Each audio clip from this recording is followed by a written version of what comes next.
Hello everyone. Welcome to Rising Hawk Tarot. This video is for the Sun Bear Zodiac of the deer, if I can speak. And hello to my fellow deer out there. So it's also this video is also for the month of February.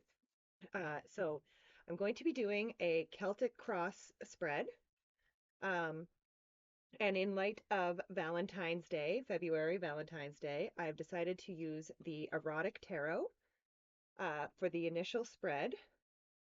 And then I will be clarifying with the 1909 Tarot. And at the very end of the reading, I will pull three main themes from the Moonology Oracle.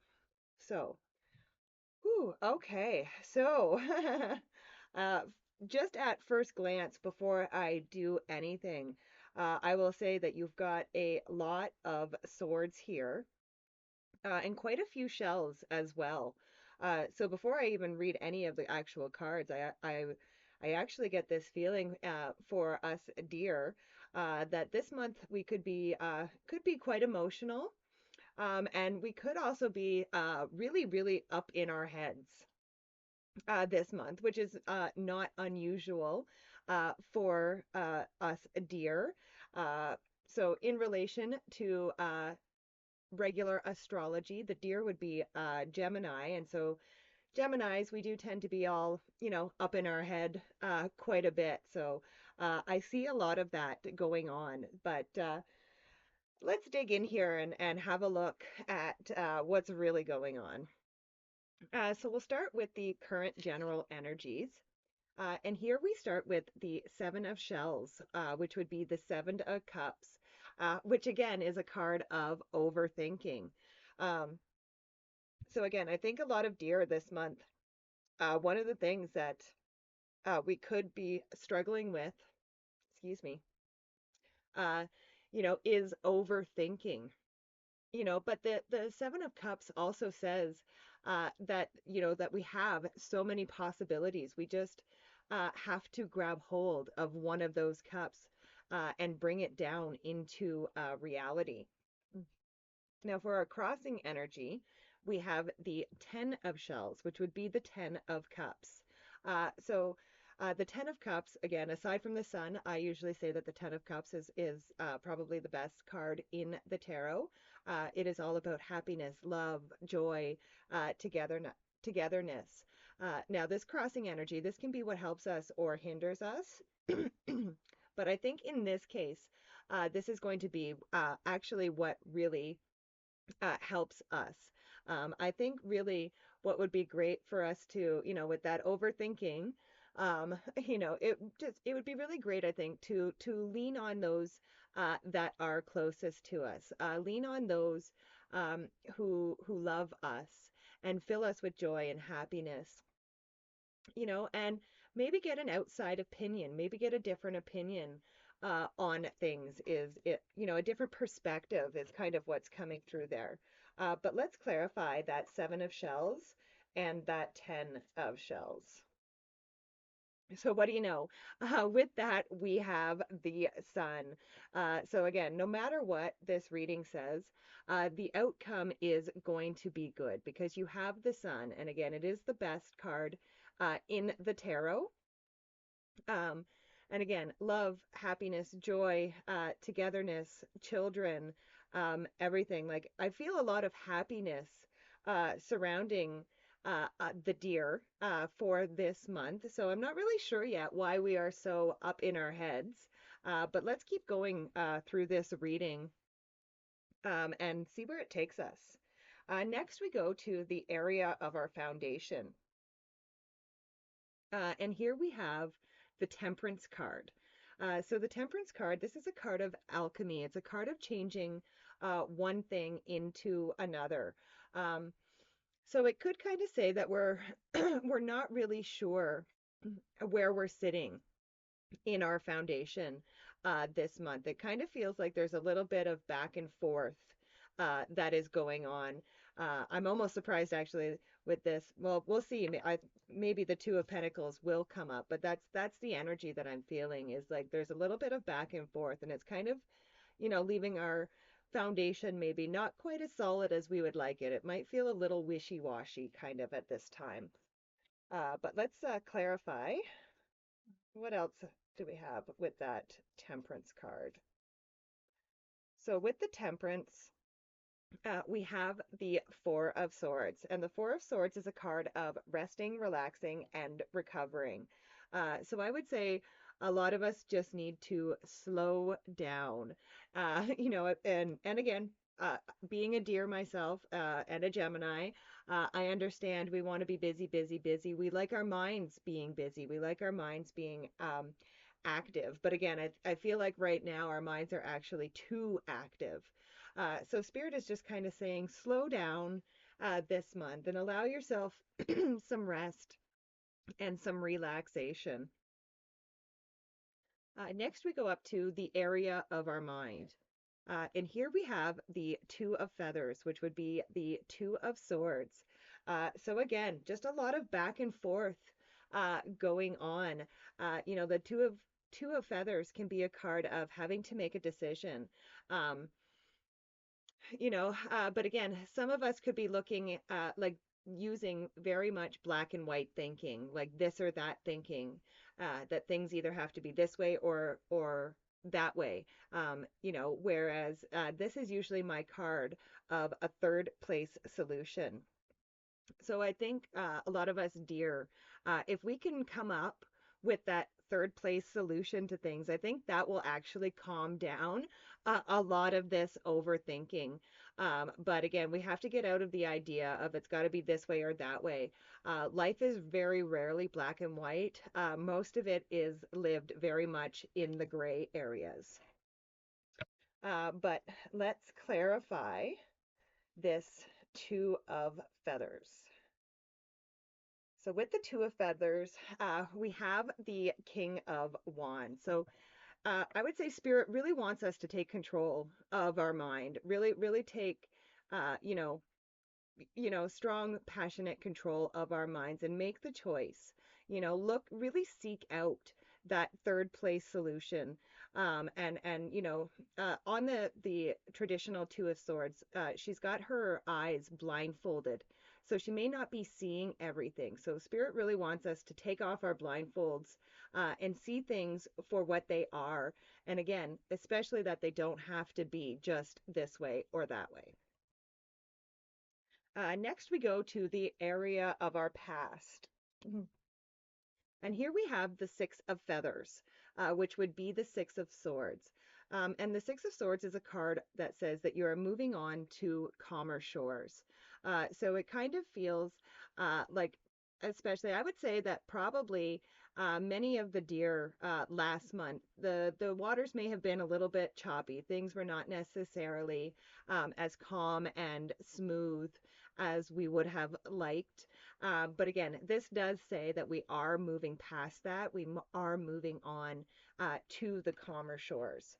But let's clarify that Six of Feathers. Mhm. So with the Six of Feathers, we have the King of Swords. So again, all these feathers are represent the swords or represent the area of our minds. So I would also say that there are probably some assumptions that we have had to challenge in this recent past, and I think challenging these assumptions, and questioning ourselves a little bit, is that really the way it is, or is that just the way that I think it is? That's kind of the energy of the King of Swords here. Um, and again, I would say that if we did spend that time and take that time to challenge those assumptions, and see things as they really are, again with that Two of Swords, this is what's going to allow us to move forward onto into those calmer shores, calmer waters. Next, we go to the area of the very near future. And here we have the Ten of Feathers. So this would be the Ten of Swords. Um, and so in the very near future, there's going to be some sort of ending that could happen for many of the deer.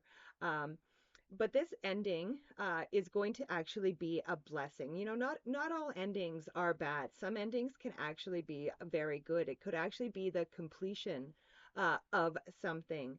But either way, I feel like this ending is going to be a huge blessing for us, dear. But let's clarify this 10 of feathers.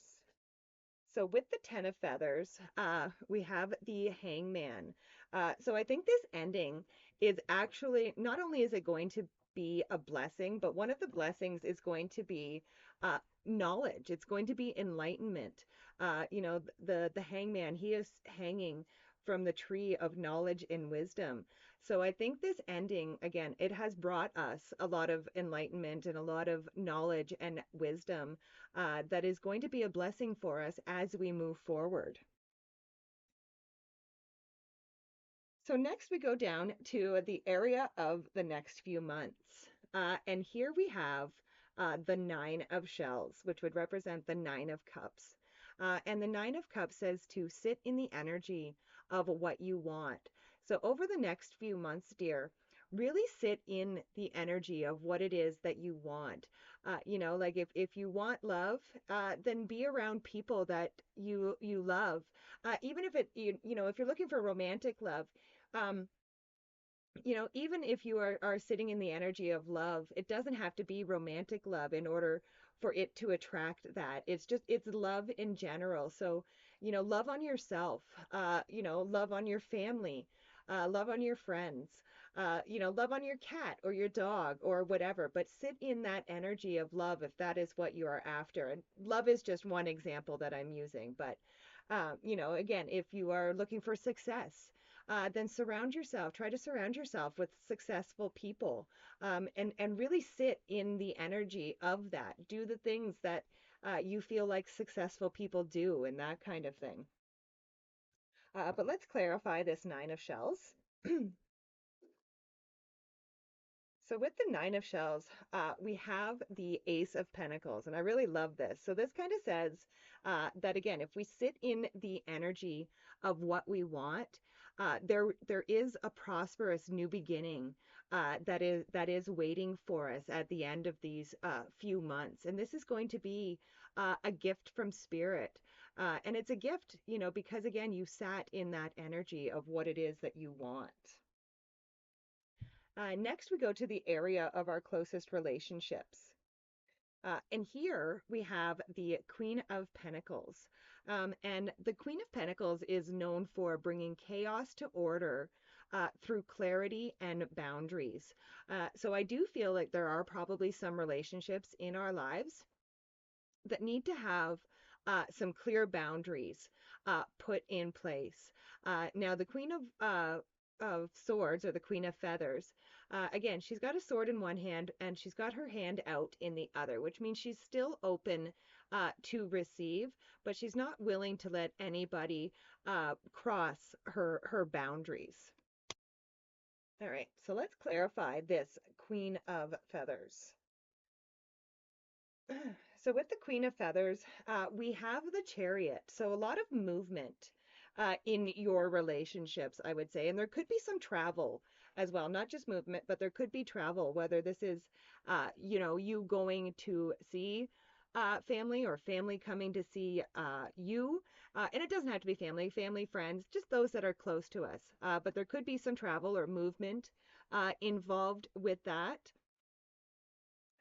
And this could say for some people, with putting those boundaries in place in those closest relationships, that you may find, like, you can see those two sphinxes are facing in different directions. So you could find that putting these boundaries in place leads some of these relationships to go into a different direction. And that is okay. And in fact, it's probably even a good thing. Next, we go into the area of our hopes and our fears. And here we have the Three of Candles, which would represent the Three of Wands. So I would say the fear here is that some of us may be fearing like our ship will never come in. Okay. But the Three of Wands can also say that we have to go out and get our ship. Not only that, it is considered a gold card, which is a really good card in the tarot. So it does signify good things coming in for us. So I think the fear of our ships not coming in is it's an unnecessary fear. It's an internal fear. Um, and it's not a fear that really exists. It's just in our minds, and our ships are coming in, and they will come in. But let's clarify that Three of Candles.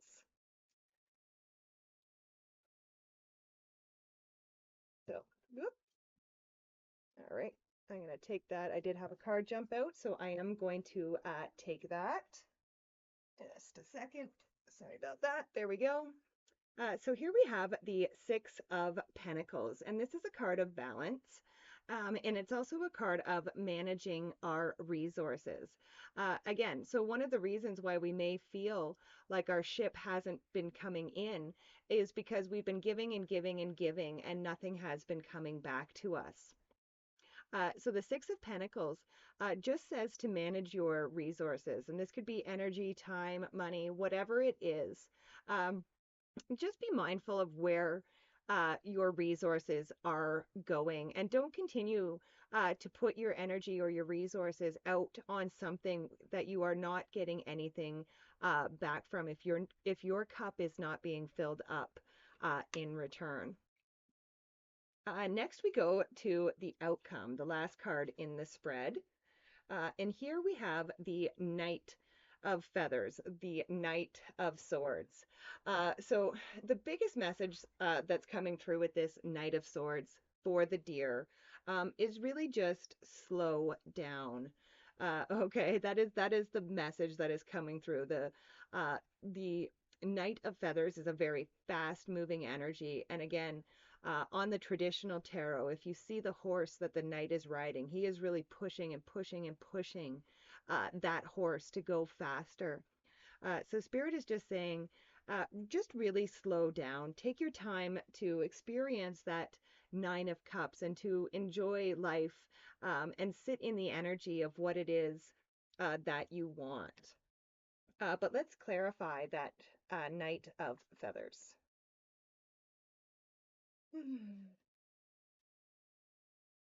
So with the Knight of Feathers, you have the Queen of Swords again. So again, so that's the Queen of Swords twice for you. Again, clarity and boundaries. So again, not only are you pushing yourself, I feel like other people may be pushing you also. And because other people are pushing, you're pushing yourself even harder. So the Queen of Swords in the outcome here really just says that there needs to be some clear boundaries put in place so that you don't burn out. And again, I still feel really, really good about this reading because again, you do have that sun there, which is love, joy, happiness with the 10 of shells or the 10 of cups. So lots of joy and happiness coming in for us, but we do need some clear boundaries in place. And again, like I said, to really get out of our heads. All right. So now we will pull the three main themes for the deer for the month of February. And we have the full moon eclipse. Conclusions are within reach. We have the super moon. Emotions are running high. And we have the new moon in Gemini. Communication is key. So again, it really just kind of goes along with everything that I've been saying. Again, I do really feel like there is a conclusion to things that is coming in for the deer. And again, I do feel that in the end, we are going to be able to get control of our minds, and we are going to be able to, like I said, put these boundaries into place. But, and again, emotions could run high. Anytime when we put new boundaries in place, emotions can run high because, especially anybody who has been taken advantage of you not having any boundaries is not necessarily going to like it very much when you start putting boundaries in place. So the biggest thing for the deer is this communication is key. Communication is really, really, really going to be the biggest focus, I think, for this month. Yeah, make sure, like I said, the Queen of Swords twice, and now this new moon in Gemini. We really need to make sure that we are communicating our boundaries very clearly with everybody so that there is no miscommunication and everybody understands what page that everybody is on. All right, so that was the reading for the deer for the month of February. Thank you so much for being here. Please be sure to like, share, and subscribe. I really do appreciate it. It does help the channel out quite a bit. I love and appreciate each and every one of you, and I will see you next time. Bye for now.